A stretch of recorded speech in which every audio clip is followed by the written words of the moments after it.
Genie, and you're watching the Friday Parenting Q&A. Let's get on with our first question. How can I stop my 6-year-old from swearing and calling me bad names? I tried ignoring, punishing, explaining, but nothing works. This can be really frustrating, I know. Our children need our attention, full stop. So they will try to get it either the good way or the bad way. The good way is hugging, kissing, playing, spending time with them. And the bad way is by challenging our limits all the time, by not cooperating, and generally by giving us a hard time to pay attention to. You know the saying, any publicity is good publicity? This goes for our children as well. I remember the first time that my 4-year-old told me the word malagas, which means asshole in Greek. I think my face went green and I looked something like this. I did bite to it. So even though I tried to stay calm, the primary expression I had on my face when she said it was all the money. So the next time she got angry at me, here is a word. She said malagas to me. She said, Mom, you're malagas. So I said to myself, Christiana, just breathe, stay calm, you can do this. So I tried not to be judgmental and I tried not to look very shocked. I just let it go. I didn't really comment on it. Of course, she tested me a few times until she realized that this word was not so powerful on me to let it go. But before I let you know on the tips on how to control this behavior, I want to tell you something really important. Are you paying attention? You should never ever focus on the reaction, meaning the bad words. You should always focus on what's behind the reaction of your child. Let that sink in for a minute. You should never focus on the reaction, on what your child is doing. You should focus more on what's behind that behavior. People, and especially children, use bad words when they don't have the way to express their difficult feelings like anger and sadness.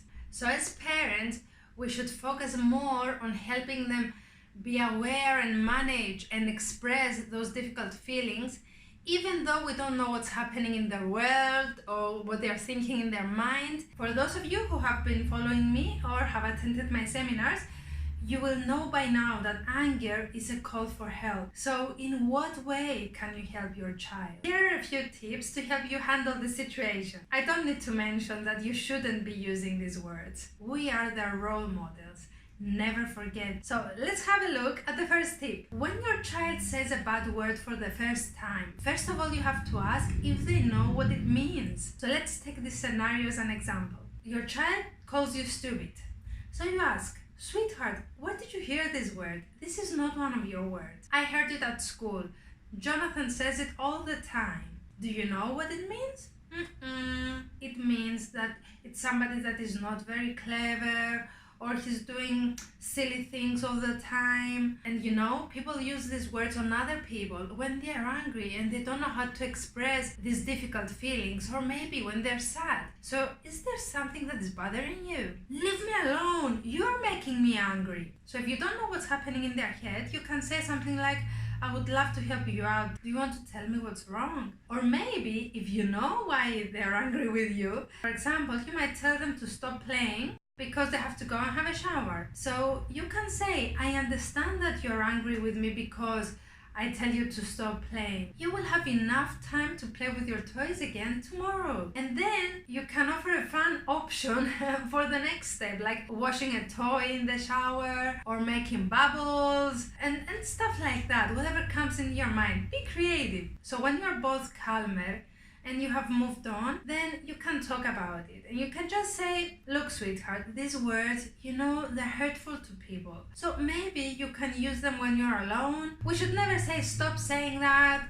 and just trying to convince them not to say it. You know why? Because they will not do it. And the more we do not allow something, the more they will feel the urge to do it. You can also help them to find other words to say when they're angry. Like some kids in our children's program, they found some words like bazooka. So when they're angry, they say, I'm bazooka now. Or they say, I'm a volcano. Or some kids just prefer to say, you know, I'm really angry at the moment. And we should try to incorporate these words in our daily vocabulary. We might say, oh my god, I see a volcano coming up. Or maybe we can use them too. So every time they use these words in the future, you can say, okay, sweetheart, these are not your words. Try to tell me what you really want.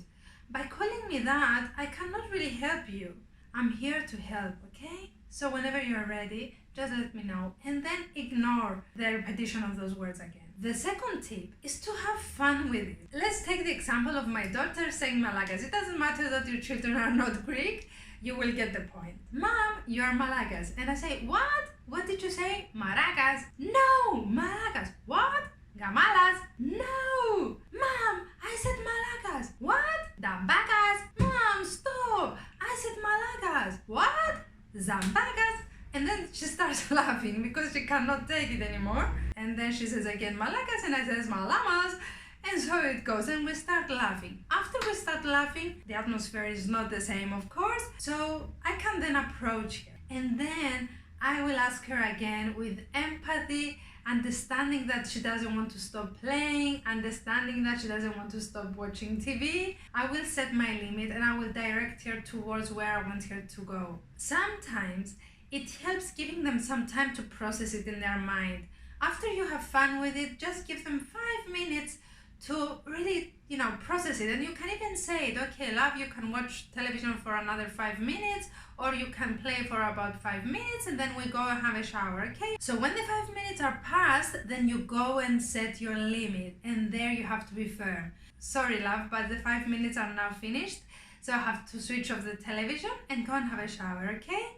Of course, she might be screaming, she might be crying, and, maybe repeating the word. I will try, of course, to make it interesting for her. We don't have to have a battle in everything we do with our children, because as you might have noticed by now, the more you give orders, the more they will react. Using these words gives them power over us. The more you react, the more you show that you're angry and shocked to these words, the more they will use them every time they want to get back to you for something they don't want or they don't like. Or many times they will do it because they're disappointed with us, because maybe we don't show understanding or we don't give them the time or the space to express what they feel. Try instead to talk to them, to ask them. Make more questions than orders, than diagnosis, than preaching. Let's try to avoid criticism and explaining a lot about these bad words and that they shouldn't use them. This doesn't help. And let's show them that their value as humans doesn't diminish because of a bad word,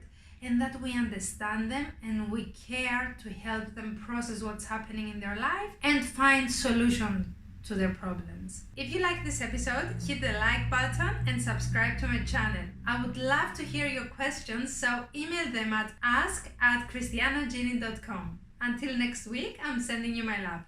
Bye!